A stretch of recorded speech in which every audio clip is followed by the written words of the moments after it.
अगर आप एक फ्रीलांसर हैं और आपके पास कोई ना कोई स्किल भी है लेकिन फिर भी आप किसी फ्रीलांसिंग प्लेटफॉर्म जैसे कि अपवर्क, फाइवर और टॉपटेल से अर्निंग नहीं कर पा रहे, तो उसकी रीज़न आपके स्किल्स या आपका नॉलेज नहीं है, बल्कि फ्रीलांसिंग प्लेटफॉर्म के ऊपर आजकल कंपटीशन ही बहुत ज़्यादा हो चुका है। लेकिन आप फिर भी ये चाहते हैं कि आपको ऑर्डर्स भी मिलते रहें और आपका जो एक मंथली सर्कल है वो भी एक चलता रहे। तो जो बिज़नेस मॉडल मैं आपके साथ आज शेयर करने जा रहा हूँ वो इस फ्रीलांसिंग के मॉडल से बहुत ही ज़्यादा बेहतर है। और ऐसा भी नहीं है कि आपको मैं बोलूँगा कि इसको छोड़ के आपने इसको शुरू करना है, नहीं। आपको अपनी फ्रीलांसिंग के साथ साथ ही इसी मॉडल पे फोकस करना है, क्योंकि ये मॉडल जो है एट दी एंड जब आप फ्रीलांसर हैं और जब आप एक टाइम पे स्केल करना शुरू कर देंगे तो उस वक्त आपको ये मॉडल ही अप्लाई करना पड़ेगा अपनी कंपनी के अंदर, ताकि आप स्केल कर सकें। तो वो मॉडल है प्रोडक्टाइज सर्विस का। इससे क्या मुराद है? प्रोडक्टाइज सर्विस से मुराद ये है कि आपके पास कोई भी ऐसा स्किल है, यानी कि आपको वेब डिज़ाइनिंग आती है, कोडिंग आती है, एसईओ का काम आता है, डिजिटल मार्केटिंग का काम आता है। तो अगर आप जस्ट फ्रीलांसिंग के प्लेटफॉर्म पे जाके उन प्रोजेक्ट्स के ऊपर अप्लाई कर रहे हैं तो चांसेस हैं कि आपको प्रोजेक्ट्स ना भी मिलें, क्योंकि ऑलरेडी इतना ज़्यादा फ्रीलांसर जो है इन प्लेटफॉर्म्स के ऊपर मौजूद है, तो कंपटीशन बहुत ज़्यादा है। बट अगर आपकी सर्विस प्रोडक्टाइज है, यानी कि आप डिज़ाइनर हैं और आपने लैंडिंग पेजेस ही क्रिएट करने हैं और आपके पास ऑलरेडी क्लाइंट्स का कुछ काम है या आपने प्रीवियसली कुछ ऐसा काम किया था जिसकी वजह से आपके पास डिज़ाइन का काम पड़ा है, तो आपने उसमें से ढूंढना है कि कौन से ऐसे टेम्पलेट्स हैं जो कि बार बार सेल हो सकते हैं। यानी कि आपने एक वेबसाइट बनाई क्लाइंट के लिए, अब उसके बाद उस वेबसाइट को आपने थोड़ा सा चेंज किया और उसके अंदर आपने मज़ीद वैल्यू ऐड करके उसको एक टेम्पलेट बना दिया।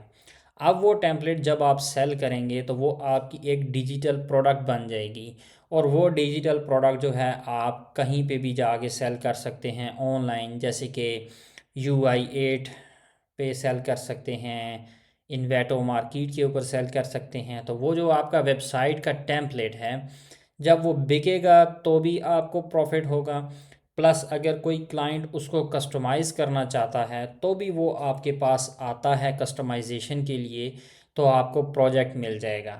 यानी कि अब आपने जो अपनी सर्विस और जो स्किल था उसको एज अ प्रोडक्टाइज सर्विस में कन्वर्ट कर दिया है, तो उसका बेनिफिट आपको ये होगा कि आपकी जो अर्निंग है वो सिर्फ़ और सिर्फ फ्रीलांस के प्रोजेक्ट्स के ऊपर ही डिपेंड नहीं कर रही होगी, बल्कि आपका टेम्पलेट भी सेल हो रहा होगा। वही टेम्पलेट आप एज अ पोर्टफोलियो के तौर पे अपने क्लाइंट को भी दिखा सकते हैं। प्लस अगर बात की जाए उस टेम्पलेट के कस्टमाइजेशन की, तो उसके लिए क्लाइंट 70 to 80% चांसेस हैं कि आपसे रब्ता करे कस्टमाइजेशन के लिए। मैंने ख़ुद काफ़ी सारी डिजिटल प्रोडक्ट्स क्रिएट की हैं, उसमें से भी काफ़ी दफ़ा ऐसे होता है कि जो मेरी डिजिटल प्रोडक्ट क्रिएट हुई है, यानी कि जो डिज़ाइन टेम्पलेट मैंने क्रिएट किया है, उसकी कस्टमाइजेशन के लिए क्लाइंट्स मेरे से रब्ता करते हैं। तो मैं सिर्फ़ और सिर्फ एक फ्रीलांस के प्लेटफॉर्म से ही जो है अपने क्लाइंट्स को टारगेट नहीं कर रहा होता, बल्कि इस तरह के डिजिटल प्रोडक्ट्स क्रिएट करके भी अपने क्लाइंट्स को टारगेट कर रहा होता हूँ। तो ये डिपेंड करता है कि आपका स्किल कौन सा है। अगर तो आपके पास बिल्कुल ही स्किल नहीं है और आप बिल्कुल न्यू हैं किसी भी फ्रीलांसिंग के प्लेटफॉर्म पे, तो वहाँ पर आपको पहला ऑर्डर मिलना काफ़ी ज़्यादा मुश्किल होता है।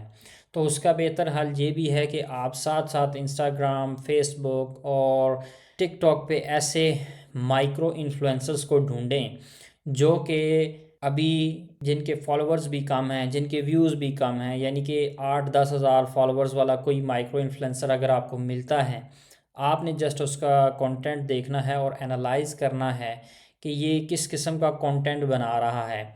अगर तो वो किसी फ़िटनेस से रिलेटेड कंटेंट बना रहा है या वो किसी खाने से रिलेटेड कंटेंट बना रहा है, तो आपने जस्ट एक डिजिटल प्रोडक्ट क्रिएट करके उसको आप डायरेक्ट अप्रोच कर सकते हैं कि आपका ये कंटेंट है जिसमें आप जो है खाने की रेसिपीज़ शेयर कर रहे हैं, तो मैंने आपके लिए एक डिजिटल प्रोडक्ट क्रिएट की है। तो इस प्रोडक्ट को आप अपने जो भी फॉलोअर्स हैं उनके साथ शेयर करें और डेली इसके ऊपर वीडियोस बनाएं, तो जो भी अर्निंग आएगी उसका हम 70-30% कर लेंगे। तो इस तरह से भी आप टारगेट कर सकते हैं बहुत से ऐसे इन्फ्लुएंसर्स को। और उसकी रीज़न ये भी है कि उनके साथ आपकी पार्टनरशिप अच्छी हो जाएगी। उसकी वजह ये है कि माइक्रो इन्फ्लुएंसर्स को अभी सोशल मीडिया पे नहीं कर रहा होता, और उनको अपने अखराजात पूरे करने के लिए ऑनलाइन अर्निंग की ज़रूरत होती है।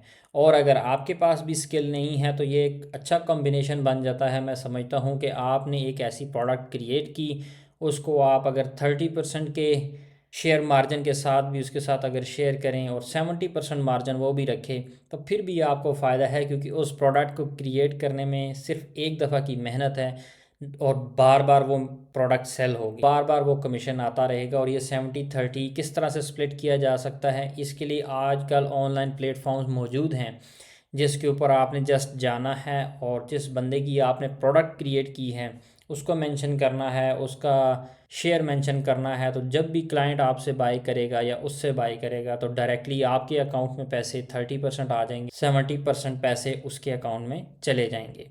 तो डिजिटल प्रोडक्ट्स आजकल के दौर में ख़रीदना बहुत ही ज़्यादा आम हो गया है और हर बंदा इसको अप्रोच कर रहा है। तो अगर आप नए फ्रीलांसिंग के प्लेटफॉर्म पे हैं या आपको ऑर्डर्स नहीं आ रहे, तो आप डिजिटल प्रोडक्ट्स बना सकते हैं अपने स्किल्स के मुताबिक और उनको भी सेल कर सकते हैं।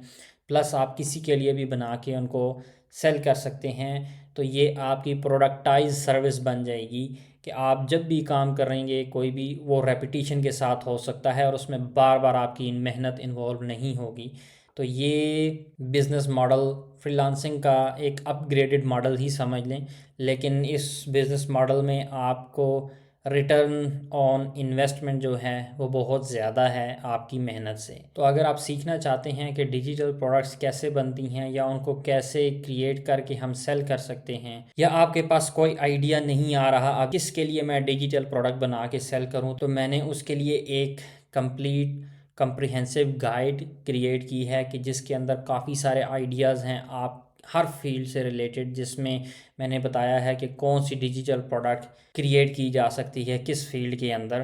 तो अगर आप उस कम्प्रिहेंसिव गाइड को हासिल करने में इंटरेस्टेड हैं तो कमेंट लिख के मेंशन करें डिजिटल प्रोडक्ट्स, तो मैं वो डिजिटल प्रोडक्ट की कम्प्रिहेंसिव गाइड आपके साथ शेयर करूँगा। मिलते हैं नेक्स्ट वीडियो में, तब तक के लिए अल्लाह हाफिज़।